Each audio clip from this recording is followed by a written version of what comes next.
ముఖ్యమంత్రిగా ఎంతో పేరు ప్రఖ్యాతం సంపాదించుకొని తలపట్టు ఒక ప్రత్యేకత నిలుపుకున్నటువంటి శ్రీ రాజ్నాథ్ సింగ్ గారు మన మధ్యకి రావడం నిజంగా వారిని ఈ అనకాపల్లి పార్లమెంట్ తరఫున ఉదయపూర్వక స్వాగత సమాజాలు తెలియజేస్తున్నారు.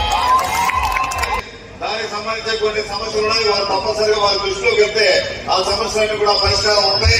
మళ్ళీ మన ప్రాంతాన్ని అభివృద్ధి పరిచే విధంగా మనకి అటు వెస్టర్న్ కోస్ట్ లో కానీ ఈస్టర్న్ కోస్ట్ లో పెద్ద డ్రైవర్ బేస్ మన విశాఖపట్నంలో ఉంది కాబట్టి వారి హయాంలో ఈ అభివృద్ధి కార్యక్రమాన్ని కూడా చేయాల్సిందిగా మరొకసారి హృదయపూర్వకంగా కోరుకుంటూ ఈ అవకాశం మీ అందరికీ నా హృదయపూర్వక ధన్యవాదాలు.